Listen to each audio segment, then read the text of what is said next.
우리가 계속해서 룻기의 말씀을 생각하고 있습니다. 오늘은 룻기의 말씀 7번째 시간으로 하나님의 위대한 역사에 동참하는 사람에 대해서 같이 생각하겠습니다. 룻기는 4장으로 되어 있습니다. 그런데 1장은 아주 어두운 밤이죠.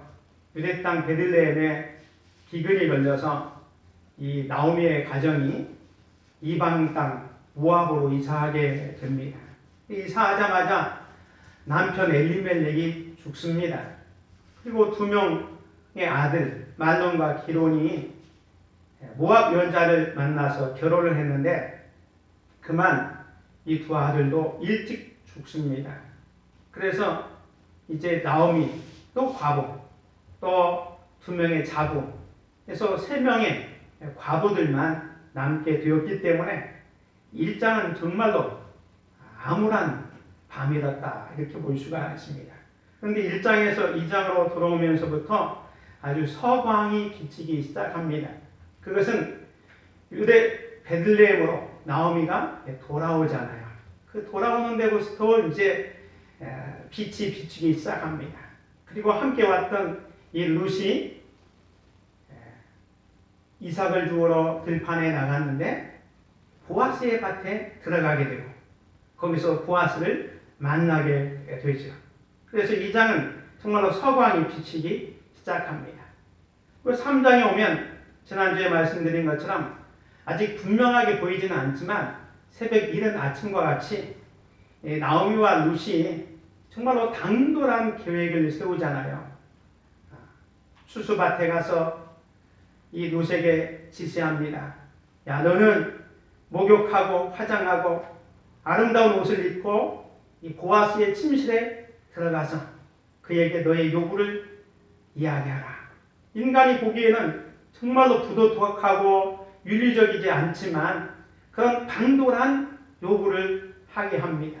근데 하나님께서는 그 사람의 당돌함을 통해서 역사하사 이 보아스의 마음을 열어주고 룻을 받아주게 되지요. 그리고 이제 4장에 오면 정말로 햇살이 번쩍이는 대낮이 됩니다. 보아스가 기업부를 책임을 지겠다고 선언하고 그리고 이제 룻을 데려다가 자기 아내로 삼아서 룻과 함께 결혼하게 되는 장면이 4장에 나옵니다. 우리는 룻기를 통해서 하나님의 은총 가운데 사는 삶에 대해서 쭉 살펴보고 있습니다. 지난주에는 사람의 당돌함을 통해 역사하시는 하나님에 대해서 생각해 보았습니다. 하나님은 우리가 당돌하게 행동하지만 하나님께서 그 당돌함을 책임져 주시고 이끌어 주신다고 말씀드렸습니다. 그런데 오늘은 그 하나님의 위대한 역사에 동참하는 사람은 누구인가에 대해서 4장이 말씀하고 있습니다. 특별히 4장은 하나님의 위대한 섭리와 뜻을 이루는 데 있어서 우리 인간이 어떤 결정을 하느냐에 따라서 하나님의 위대한 역사에 동참할 수도 있고 아니면 하나님의 위대한 구원 역사에서 멀어질 수 있다는 사실입니다. 특별히 우리는 3장에서 룻과 보아스가 만나는 장면을 봤습니다. 룻이 당돌한 행동을 통해서 보아스의 침실에 들어갔는데 과연 이 둘이 어떻게 될 것인가? 초미의 관심사입니다. 룻과 보아스의 결혼이 과연 이루어질 것인가? 이것이 4장의 초미의 관심사입니다. 그런데 중요한 것은 이 보아스가 자기보다 기업을 물을 수 있는 우선권이 있는 사람이 있다는 걸 알았잖아요. 그 사람이 먼저 물어보고 그 사람이 묻지 않으면 자기가 책임을 다하겠다고 하는 것입니다. 그래서 이 보아스가 지금 나오미와 룻을 책임지기 위해서 주도적으로 일을 하고 있습니다. 그것이 4장의 내용입니다.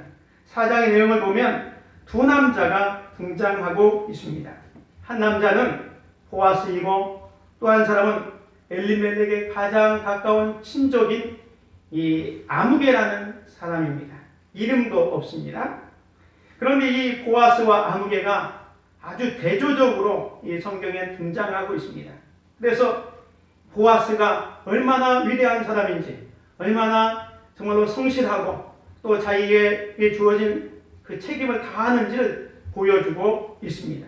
그래서 이 보아스를 통해서 나타난 그 사실을 통해서 우리가 하나님의 위대한 역사에 동참하기 위해서는 어떤 삶을 살아야 하는지에 대해서 말씀을 생각하려고 합니다. 그래서 오늘 제목도 하나님의 위대한 역사에 동참하는 사람이라고 이렇게 정했습니다. 첫 번째로 기업을 물을 책임을 거부한 아무개입니다. 오늘 본문은 보아스가 성문에 올라가 앉은 것부터 시작됩니다. 1절입니다. 보아스가 성문으로 올라가서 거기 앉아 있더니, 보아스가 성문으로 올라가 앉아 있는데, 이 성문은 그 당시에 사람들이 어떻게 보면 재판하는 장소였습니다. 공적 행사를 하는 장소였습니다. 그래서 이 보아스가 룻과 나오미의 기업을 모르기 위해서 자기보다 우선권이 있는 사람을 만나서 공개적으로 그것을 결정짓기 위해서 성문에 올라가 앉아 있는 겁니다. 그런데 마침 보아스가 말하던 기업 물을 자가 지나가는지라. 여기에 마침이라는 단어가 또 나옵니다. 2장에도 마침이라는 단어가 나왔잖아요. 그 2장에서 룻이 이삭을 주우러 갔는데 마침 보아스의 밭이었더라. 마침 보아스가 그곳에 나왔더라. 이 마침. 근데 이 마침은 우연을 가장한 하나님의 섭리, 하나님의 계획이었던 것을 보여주고 있습니다. 오늘 본문에도 지금 하나님께서는 우연을 가장해서 하나님의 인도하심이 이렇게 나타나고 있습니다. 이제 보아스는 자기의 가장 가까운 친족 앞에 놓고 장로 10명을 세워놓고 사람들 앞에 그에게 제안을 하는 겁니다. 그 제안이 3절과 4절입니다. 보아스가 그 기업 물을 자에게 이르되, 모압 지방에서 돌아온 나오미가 우리 형제 엘리멜렉의 소유지를 팔려 하므로 내가 여기 앉은 이들과 내 백성의 장로들 앞에서 그것을 사라고 내게 말하여 알게 하려 하였노라. 만일 네가 물으려면 물으려니와 만일 네가 물으지 아니하려거든 내게 구하여 내게 알게 하라. 이 다음은 나요. 그 외에는 물을 자가 없느니라. 이 보아스의 내용의 핵심이 뭡니까? 이 나오미 가정의 기업을 물을 수 있는 제1순위는 이 아무개였습니다. 그래서 이 아무개한테 이야기하는 겁니다. 아무개여, 당신이 나오미 가정의 기업을 물을 수 있는 1순위다. 네가 기업을 물으면 네가 물어라. 근데 만약 네가 기업을 물으지 않으면 다음 차례 우선순위 2번째인 내가 그 기업을 물으겠다. 이렇게 얘기하는 겁니다. 그런데 이 아무개가 뭐라고 대답합니까? 이게 4절 끝에 보면 그가 이르되 내가 물으리라 하는지라. 보아스는 깜짝 놀랐어요. 설마 이 아무개가 그것을 물으리라고 생각을 하지 않았는데 내가 물으리라 라고 이야기하는 겁니다. 이 이야기를 듣는 순간 보아스는 당황했을 거예요. 그렇지만 침착하게 다음 이야기를 합니다. 네가 만약에 이 나오미 가정의 기업을 물으면 그것으로 끝나는 것이 아니다. 그 집에 젊은 여인 며느리 룻이 있다. 그 며느리까지 책임져야 한다. 책임진다는 것은 그를 아내로 맞아들여서 아들을 낳고 그 가문을 이어가도록 하는 것이다. 라고 5절에 얘기합니다. 보아스가 이르되 네가 나오미의 손에서 그 밭을 사는 날에 곧 죽은 자의 아내 모압 여인 룻에게서 사서 그 죽은 자의 기업을 그의 이름으로 세워야 할지니라 하니.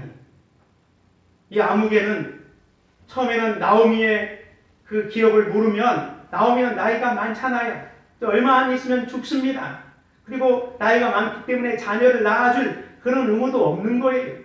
그래서 나오미만 죽으면 이제는 자기에게 흠죄가 될 거라고 생각해서 내가 모르겠다. 이렇게 선뜻 대답했는데 갑자기 보아스가 너 나오미의 가문을 이어받으려면 그 집에 이방 여인 룻도 있다. 이 모압 여인을 데려다가 그 죽은 자의 기업을 그의 이름으로 세워야 한다 하고 얘기하니까 이 아무개는 계산해 봤습니다. 그랬더니 도저히 타산이 맞지 않아요. 그래서 당장 이렇게 얘기합니다. 6절입니다. 그 기업 물을 자가 이르되 나는 내 기업에 손해가 있을까 하여 나를 위하여 물으지 못하노니 내가 물을 것을 네가 물으라. 나는 물으지 못하겠노라 하는지라. 이 아무개가 기업을 물으지 못하겠다고 이야기하는 겁니다. 왜 기업을 물으지 못하겠다고 방금 말했던 말을 뒤집어 보면서 거부하고 있습니까? 그것은 계산을 해봤다는 겁니다. 첫 번째로 너무 계산적이에요. 자기가 나오미만 떼어들 줄 알았는데 나오미 가정에 이방 여인 룻도 있다는 것을 알고는 그 이방 여인까지 데려다가 그를 책임질 거 생각하니까 이게 계산이 안 나오는 거예요. 그래서 내 기업에 손해가 될까 해서 나는 물으지 못하겠다. 나는 물으지 못하겠다. 두 번이나 반복해서 강조하면서 이야기를 하는 겁니다. 계산적이어서 자기 기업에 손해가 될까 봐 기업을 물으지 못하겠다고 거절하고 있습니다. 두 번째는 책임감도 없었습니다. 하나님께서는 이스라엘 백성들을 위해서 특별히 고엘 제도를 만드셨습니다. 이 기업을 물을 자의 제도를 만들었어요. 예를 들어서 어떤 사람이 자녀를 두지 않고 죽었다. 그러면 그 가문을 책임질 형제나 또 가까운 친족들이 그에게 장가들어서 그 기업을 이어주는 것이 고엘 제도, 기업을 모르는 제도였습니다. 이것을 만들 때는 하나님께서 사회적 약자를 배려하는 것, 고아나 과부들을 배려해서 이런 고아가 생기거나 과부가 생기면 가장 가까운 형제나 친족들이 그 가문을 좀 책임지고 돌봐줘라 하는 의미에서 기업 모를 제도, 고엘 제도를 만들어 놓은 거예요. 그렇다면 이 아무개는 나오미 가정의 가장 가까운 친족이잖아요. 그러면 자기 친족 엘리멜렉이 죽었습니다. 자기 조카 말론과 기론이 죽었습니다. 그러면 나오미가 형수가 됐는지 제수씨가 됐는지 모르지만 그 가문을 자기가 책임을 져야 되잖아요. 그런데 그 책임을 안 지려고 하는 거예요. 계산해 보니까 수지 타산이 안 받아서 자기가 1순위인데도 불구하고 그 1순위를 포기해 버리고 있는 겁니다. 이처럼 계산적이고 책임적인 이유가 뭡니까? 이 사람은 이기적인 사람이었습니다. 그래서 다른 사람을 생각하기보다는 자기만을 생각하고 있는 것입니다. 오직 자신만을 생각하고 행동합니다. 다른 사람을 배려하고 다른 사람을 도우려는 태도가 전혀 없습니다. 그런데 이런 사람은 하나님께서 사용하지 않습니다. 결국 이 아무개는 관습에 따라서 어떻게 합니까? 자기 신발을 벗어서 그 기업을 물으지 않겠다고 포기를 하죠. 여기 7절과 8절입니다. 옛적의 이스라엘 중에는 모든 것을 모르거나 교환하는 일을 확정하기 위하여 사람이 그의 신을 벗어 그의 이웃에게 주더니 이것이 이스라엘 중에 증명하는 전례가 된지라. 이에 그 기업 물을 자가 보아스에게 이르되 네가 너를 위하여 사라 하고 그의 신을 벗는지라. 신발을 벗어서 이 보아스에게 주는 겁니다. 내가 이 나오미 가정의 기업을 무르지 않겠다. 상속권 포기입니다. 우리나라에 보면 상속을 받을 때 재산도 받지만 빚도 상속받잖아요. 그러니까 이 아무개는 이 나오미 가정이 기업을 모를 걸 생각하니까 파산 맞은 이 나오미 가정을 자기가 기업 모르겠다고 떠안는 순간 자기 기업에 손해가 될까봐 나는 상속 포기하겠다. 기업 모를 권한을 포기하겠다라는 의미에서 그의 신을 벗어서 보아스에게 주는 겁니다. 이건 일종의 포기각서, 상속 포기각서를 써서 보아스에게 주는 겁니다. 이것 때문에 아무개는요, 하나님의 위대한 역사에 동참하지 못하고 그냥 이름 없이 사라지게 되었던 겁니다. 반면에 기업을 물을 책임을 자원해서 진 보아스를 생각해 봅시다. 이 보아스는 거기 성문 앞에 있는 10명의 장로들과 많은 사람들 앞에 내가 나오미와 루스의 가정에 기업을 물으겠다 하고 그 사람 앞에 선포합니다. 9절과 10절입니다.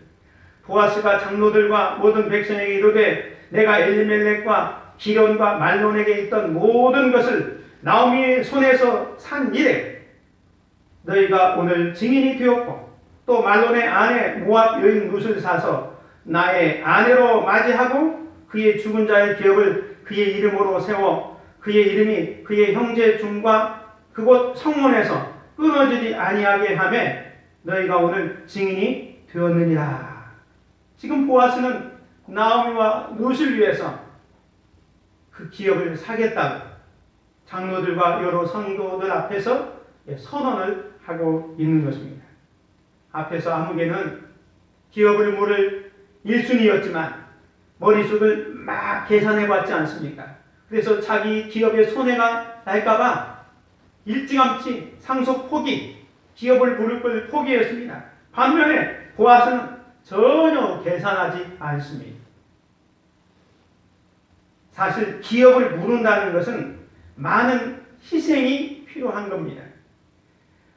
나오미의 인생을 책임져야 되죠. 며느리인 룻의 인생도 떠맡아야 하는 것입니다.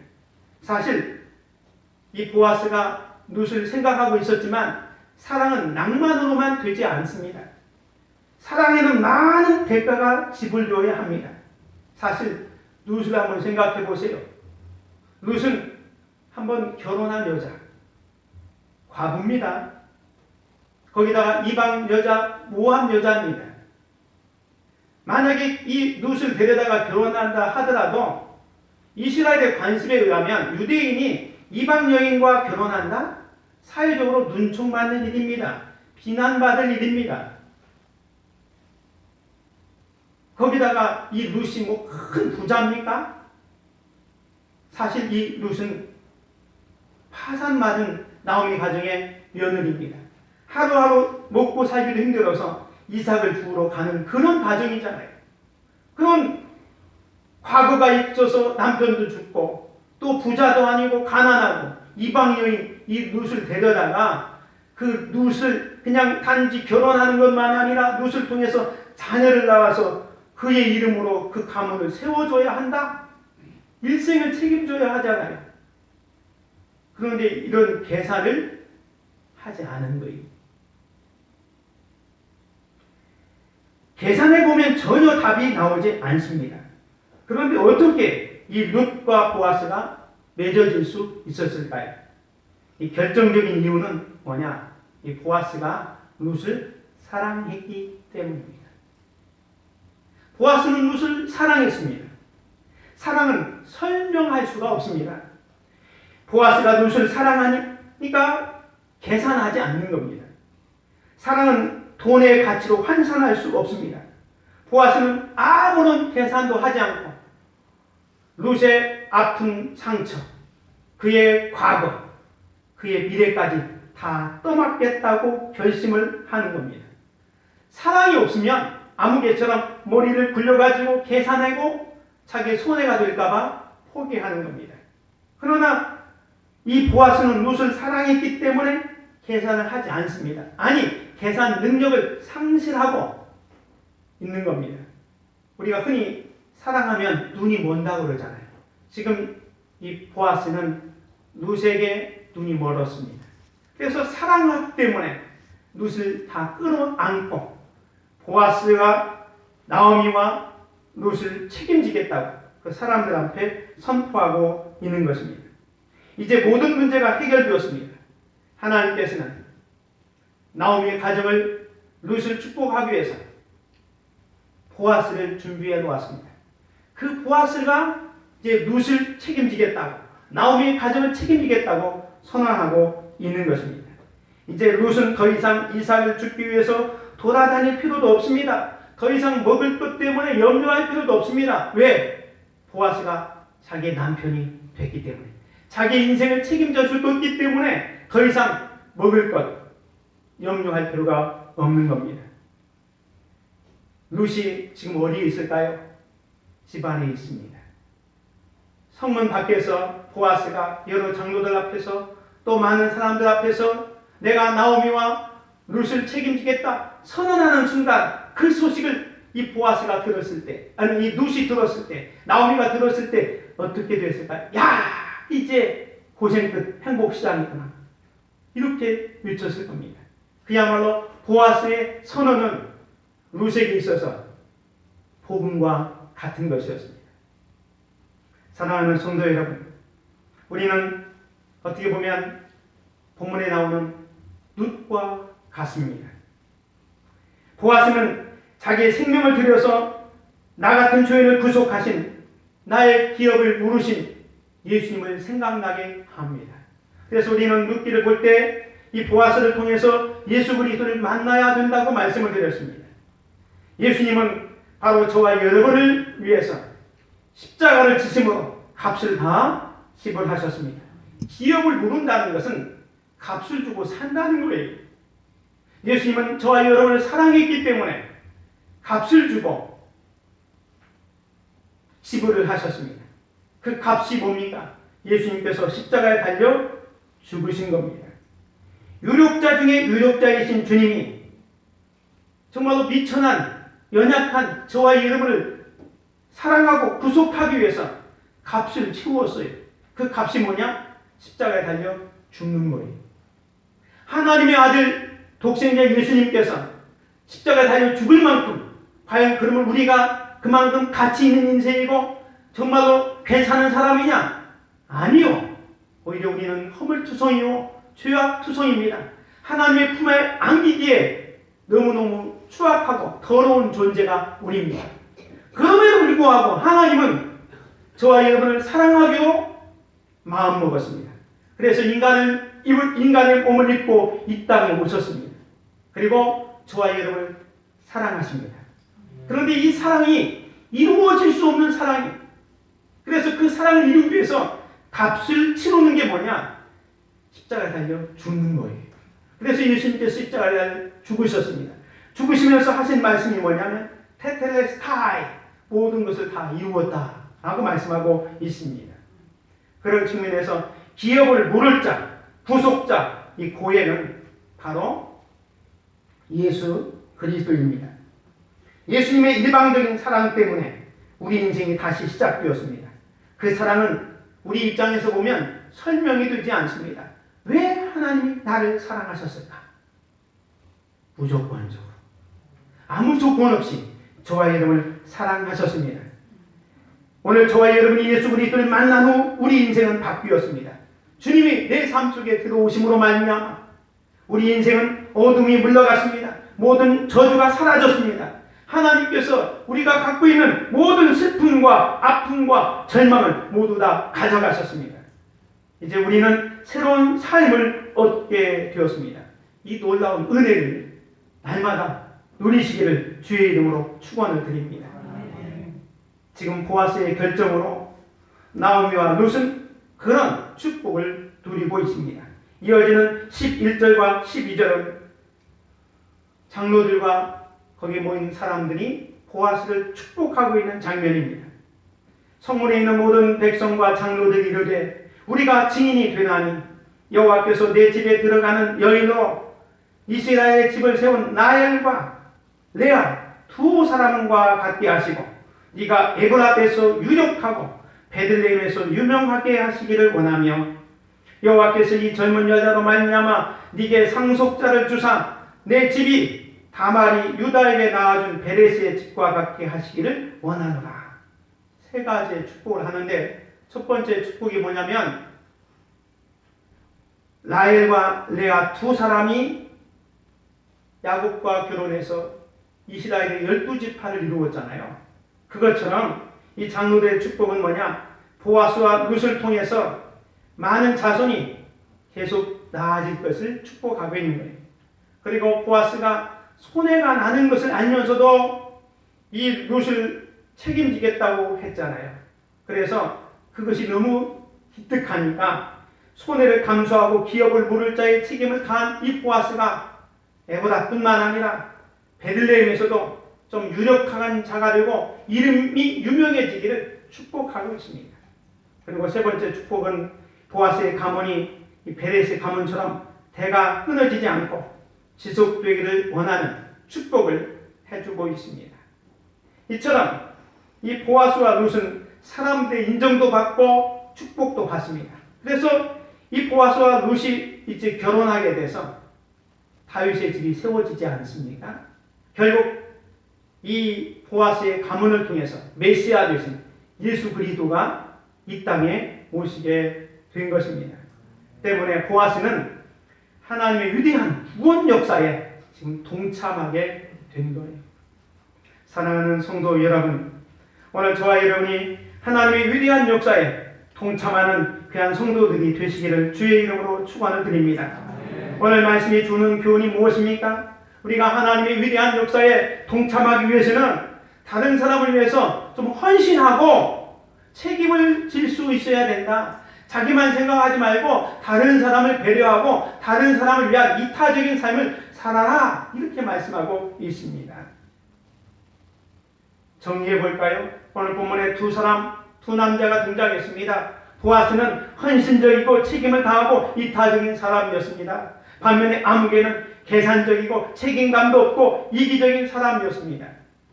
그래서 하나님의 위대한 그 역사에서 어떻게 됩니까? 아무개는 저렇게 멀리 사라지고 보아스는 더 위대해지게 되었습니다. 보아스가 행한 일과 보아스의 이름은 성경책에 기록되어져서 3000년이 지났지만 지금도 우리가 보아스를 보면서 교훈을 삼고 있지 않습니까? 반면에 아무개는 이름도 없습니다. 심지어 이 룻기에는 죽은 엘리멜렉의 이름도 나오죠. 말론과 기론 죽은 사람들의 이름도 나와요. 그런데 살아있는 이 아무개는 이름도 없어요. 왜? 하나님의 귀한 역사에 쓸모없는 인생이 되었기 때문에. 왜냐? 이 사람은 자기가 너무너무 계산적이에요. 책임질 줄 모르고 자기 중심적인 인생을 살았기 때문에 이렇게 된 겁니다. 반면에 보아스는 자기가 손해볼 것 감수합니다. 책임감도 있습니다. 자기보다는 어려운 나오미와 룻의 가정을 먼저 생각하고 있습니다. 이게 쉬운 일이 아닙니다. 그런데 이렇게 할 수 있었던 게 뭐니까? 자기에게 주어진 책임, 기업을 모를 자의 책임. 이게 하나님의 법이잖아요. 하나님의 법을 제대로 준수하겠다는 이런 마음이 있었기 때문에 이 보아스가 그렇게 했던 것입니다. 사실 저와 여러분들은 계산이 빠른 세상에서 살고 있습니다.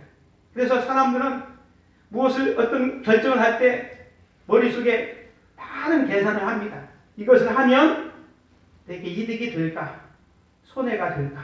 계산해 봅니다. 그래서 이득이 되면 하고 손해가 날 것 같으면 포기해버립니다. 사람을 만나는 것도 마찬가지입니다. 내가 이 사람 만나면 도움이 될까 하면 만납니다. 도움이 되지 않을 것 같으면 그 사람과 멀어집니다. 이렇게 계산적인 삶을 살아가는 것이 현대인들입니다. 그런데 예수 믿는 우리들도 세상 사람들과 똑같이 이렇게 계산을 너무 빨리 하는 경향이 있어요.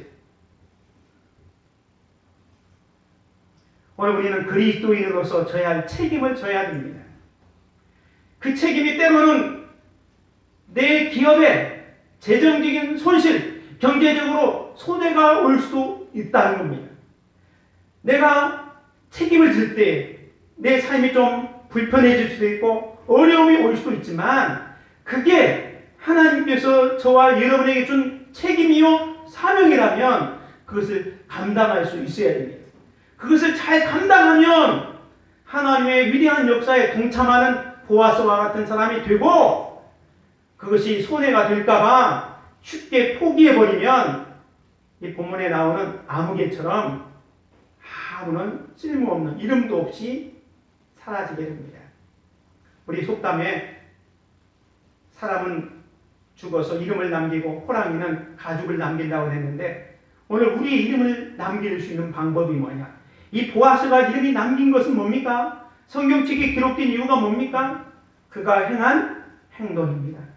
우리는 룻기를 통해서 보아스가 처음부터 얼마나 다른 사람을 배려하고 사랑을 베푸는 사람인지 잘 보아왔습니다. 그런 사람이었기 때문에 하나님은 그런 사람을 사용해서 하나님의 구원 역사, 다윗의 가문이 될 수 있도록 축복해 주는 겁니다.